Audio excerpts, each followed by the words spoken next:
Good morning everyone, welcome to SG edu centre daily current affair. SG edu centre daily current affair में आप सबका स्वागत है। Friends, आज है 7 अगस्त और 7 अगस्त के जितने भी इंपॉर्टेंट करंट अफेयर बन सकते हैं उसको हम लोग एमसीक्यू के रूप में देखने का प्रयास करेंगे। करते हैं। आज का पहला हेडिंग्स है कि दैनिक यूपीआई लेन देन 700 मिलियन से परे, डिजिटल पेमेंट में नया रिकॉर्ड। सेकेंड है कि भारत फिलीपींस ने स्कारबोरो सोल के पास पहली बार दक्षिण चीन सागर में संयुक्त नौसैनिक अभ्यास किया। थर्ड है कि 2025 Pan American hockey cup Argentina के पुरुष और महिला टीमों ने स्वर्ण पदक जीता। फोर्थ है कि आईएटीए रिपोर्ट के अनुसार भारत बना दुनिया का 5वां सबसे बड़ा एयरवेज बाजार 2024 में 241 मिलियन यात्रियों के साथ। फिफ्थ है कि बासा हली उत्सव 2025 का आयोजन 28 सितंबर से 2 अक्टूबर तक जम्मू एवं कश्मीर में आयोजित किया जाएगा। सिक्स्थ है कि महानदी जल विवाद, उड़ीसा और छत्तीसगढ़ के बीच जल बंटवारे को लेकर विवाद सुप्रीम कोर्ट में जारी। सेवेंथ है कि VO Chidambaranar port Tamil Nadu बना हरा हाइड्रोजन उत्पादन करने वाला भारत का पहला बंदरगाह। एट है कि आंध्र प्रदेश में अन्नदाता सुखी भव योजना का शुभारंभ, किसानों को पहले चरण में 7,000 वितरित। नाइन्थ है कि यूएसए और रूस के बीच 1987 के आईएनएफ परमाणु हथियार संधि फिर से चर्चा में। टेंथ है कि उत्तर अमेरिका की सबसे बड़ी भगवान राम जी की प्रतिमा कनाडा में अनावरित। 11th है कि हांगकांग ने हाल ही में स्थिर काइन विनियमन के लिए नया कानून लागू किया। और 12th है कि ऑस्ट्रेलिया ने अमेरिका के साथ युद्ध पोतों के लिए अब तक का सबसे बड़ा रक्षा सौदा किया। फ्रेंड्स, आज का कोटेशन है कि success doesn't come to those who wait, it comes to those who work for it every single day. यानी सफलता उनकी दरवाजा खटखटाती है जो हर दिन मेहनत करने का जज्बा रखते हैं। फ्रेंड्स, हम लोग 6 अगस्त के जितने भी इंपॉर्टेंट करंट अफेयर देखे थे उसको शॉर्टली में रिवाइज कर लेते हैं कि हाल ही में केंद्रीय स्वास्थ्य मंत्री के अनुसार अंग प्रत्यारोपण में दुनिया में भारत का स्थान कौन सा है? तो सेकंड। हाल ही में टाइफून कोमेनन ने किस देश को प्रभावित किया है? तो फिलीपींस। हाल ही में नुमालीगढ़ रिफाइनरी लिमिटेड ने डिजिटल परिवर्तन और औद्योगिकी आधुनिकीकरण के लिए किसके साथ समझौता किया है? तो बीएसएनएल के साथ। हाल ही में पहला शतरंज ई स्पोर्ट विश्व कप किसने जीता है? तो मैग्नस कार्लसन ने। हाल ही में किस आईआईटी परिसर में भारतीय सेना अनुसंधान प्रकोष्ठ अग्निशोध की स्थापना की गई है? तो आईआईटी मद्रास में। हाल ही में किसने अमेरिका के पाइन हर्स्ट विलेज में आयोजित यूएस किड्स वर्ल्ड चैंपियनशिप जीता है? तो वेदिका भंसाली। प्रथम बिम्स्टेक्स पारंपरिक संगीत महोत्सव जिसका शीर्षक सप्त सुरह 7 राष्ट्र एक राग का आयोजन कहां पर किया गया? तो न्यू दिल्ली में। हाल ही में चर्चा में रहा आर कौशिक की पुस्तक the rise of the hitman का संबंध किससे है? तो रोहित शर्मा के साथ। भारत ने अपने एयरबेस C-295 MW सैन्य परिवहन विमान किस देश से खरीदा है? तो स्पेन के से। हाल ही में न्यू इंडिया को कोऑपरेटिव बैंक का किसमें विलय हुआ है? तो आपका सरस्वती कोऑपरेटिव बैंक में। हाल ही में किस राज्य के पूर्व मुख्यमंत्री शिबू सोरेन का निधन हुआ है? तो झारखंड के। वैश्विक मत्स्य उत्पादन में भारत किस स्थान पर रहा है? तो आपको तीसरे स्थान पर रहा है। आज का पहला क्वेश्चन है कि हाल ही में देश में पहली बार दैनिक यूपीआई आधारित लेन देन कितने मिलियन के पार हो गया है? यानी recently for the first time in the country daily UPI based transactions have crossed how many millions? Option A 700, option B 900, option C 800 और option D none of this. तो इसका सही आंसर फ्रेंड्स की 700। यानी हाल ही में देश में पहली बार दैनिक यूपीआई आधारित लेन देन में 700 मिलियन पार हुआ है। देख लेते हैं इसके कुछ एडिशनल इन्फॉर्मेशन को। 2 अगस्त 2025 को यूपीआई ने पहली बार 707 मिलियन दैनिक लेन देन का आंकड़ा पार किया है। यह जानकारी नेशनल पेमेंट कॉर्पोरेशन यानी एनपीसीआई के द्वारा आधिकारिक डाटा दर्ज के आधार पर दिया गया है। पिछले कुछ वर्षों में यूपीआई ट्रांजैक्शन में लगातार तेजी से वृद्धि देखी गई है। यह माइलस्टोन भारत के डिजिटल पेमेंट में विश्व स्तर पर अग्रणी बनाता है। सरकारी नीतियां, बैंकों का सहयोग और यूपीआई की सफलता में अहम रहा है। नेक्स्ट क्वेश्चन है कि हाल ही में भारतीय सेना ने किसके सहयोग से दक्षिण चीन सागर में स्कारबोर सोल के पास पहली बार नौसैनिक अभ्यास किया है? यानी recently with whose cooperation did the Indian navy conduct its first ever naval exercise near Scarborough shoal in the South China sea? Option A Philippines, option B Indonesia, option C Malaysia और option D Taiwan. तो इसका सही answer है Philippines. यानी भारतीय सेना ने Philippines के सहयोग से दक्षिण चीन सागर में स्कोरबोल सेल के पास पहली बार नौसैनिक अभ्यास किया है। देख लेते हैं इसे कुछ एडिशनल इन्फॉर्मेशन को कि भारत और फिलीपींस ने पहली बार स्कारबोर सेल के पास संयुक्त नौसैनिक अभ्यास किया है। यह अभ्यास 2 से 4 अगस्त 2025 को फिलीपींस के ईईजेड में आयोजित हुआ था। भारत की ओर से आईएनएस दिल्ली, आईएनएस शक्ति और आईएनएस किल्टन ने इसमें भाग लिया। अभ्यास का उद्देश्य है कि समुद्री सुरक्षा और सामरिक सहयोग को बढ़ावा देना था। चीन ने इस अभ्यास पर आपत्ति जताई और इसे विवादास्पद बताया है। देन फिलीपींस है, तो देख लेते हैं फिलीपींस को मैप में। तो फिलीपींस जो है आपको इसका कैपिटल मनीला है। प्रेसिडेंट की बात करें तो बोंगबोंग मार्को है। करेंसी फिलीपींस पेसपी देखने को मिलता है। ये इसका मनीला यहाँ पर इसका कैपिटल्स है। नेक्स्ट क्वेश्चन है, सॉरी देख लेते हैं पूछो तो जानो की बात में कि इसरो का नया अध्यक्ष किसे नियुक्त किया गया है? तो वी नारायण को। किस राज्य सरकार ने वन अपराधों के लिए गरुणाक्षी ऑनलाइन एफआईआर प्रणाली शुरू किया है? ये कर्नाटक सरकार ने। किस आईआईटी ने एशिया के सबसे बड़े उथले तरंग बेसिन का अनावरण किया है? तो आईआईटी मद्रास के द्वारा। नेक्स्ट क्वेश्चन है कि हाल ही में 2025 पैन अमेरिकन हॉकी कप में किस देश की पुरुष और महिला टीम ने स्वर्ण पदक जीता है? यानी which countries men's and women's team won the gold medal in the 2025 Pan American hockey cup? Option A Brazil, option B Argentina, option C USA और ऑप्शन डी कनाडा। तो इसका सही आंसर फ्रेंड्स की अर्जेंटीना। यानी Argentina के पुरुष और महिला दोनों टीमों ने पैन अमेरिकन 2025 कप में गोल्ड स्वर्ण पदक जीता है। देख लेते हैं इसके कुछ एडिशनल इंफॉर्मेशन को।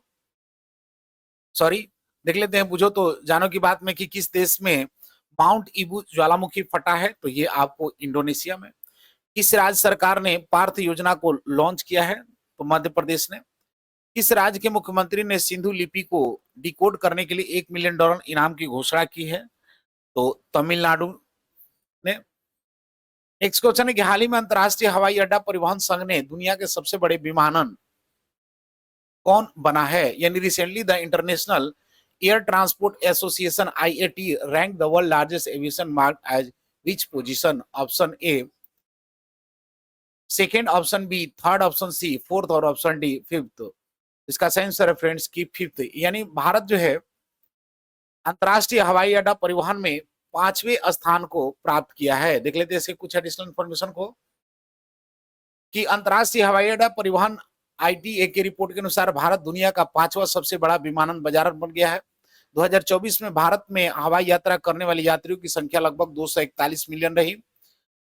यह वृद्धि घरेलू और अंतरराष्ट्रीय दोनों यात्राओं में तेजी के कारण हुई है। मुंबई दिल्ली हवाई मार्ग दुनिया के सबसे व्यस्त मार्गों में से शामिल होकर 7वें स्थान पर रहा।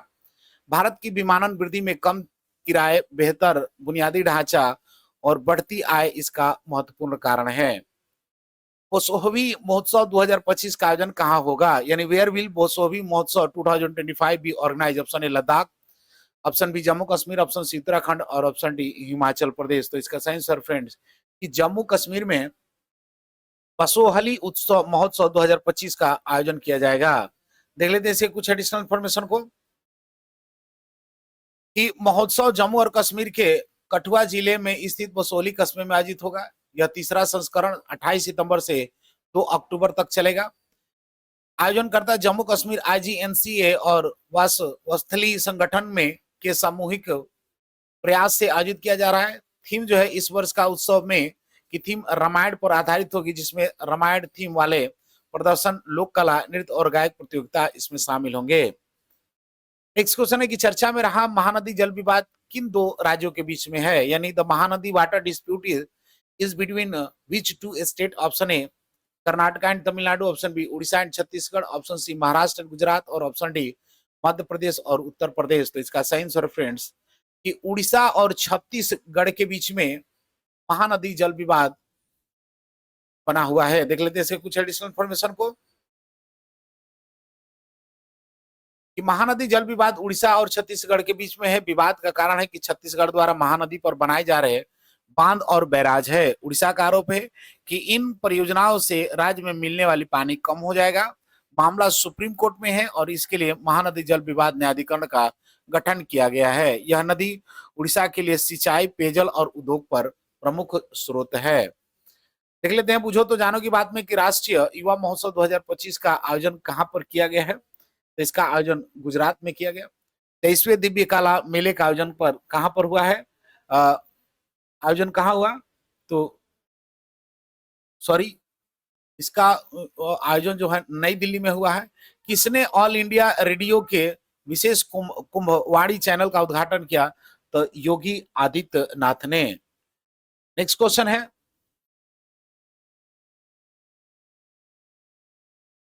कि वीओ चिदम्बर नार बंदरगाह निम्न में से किस राज्य में स्थित है जो हरित हाइड्रोजन का उत्पादन करने वाला पहला भारतीय बंदरगाह बन गया है।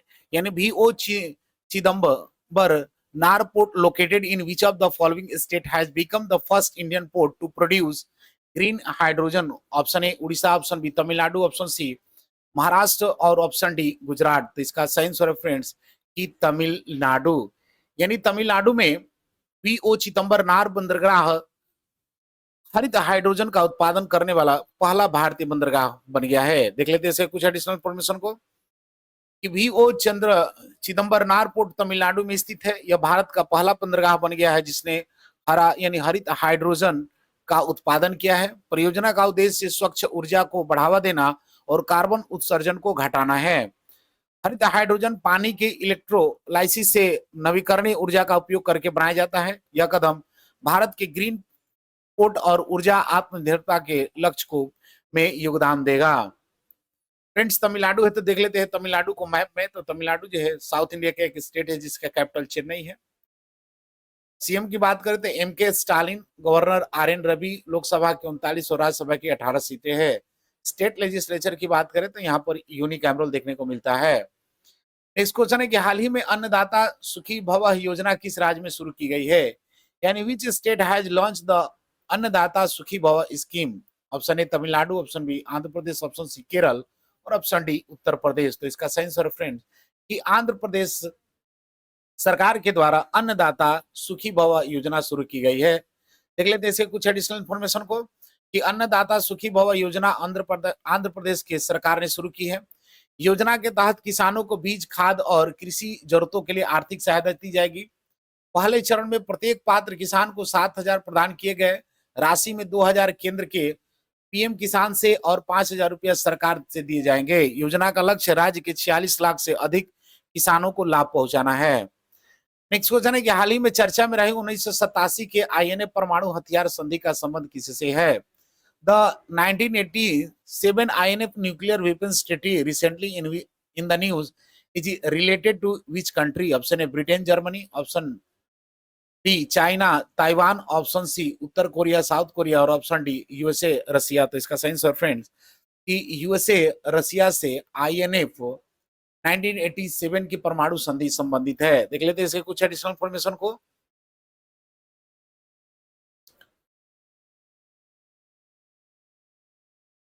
सॉरी देख लेते हैं बुझो तो जाने की बात में कि किसे प्रवासी भारतीय सम्मान पुरस्कार 2025 से सम्मानित किया गया।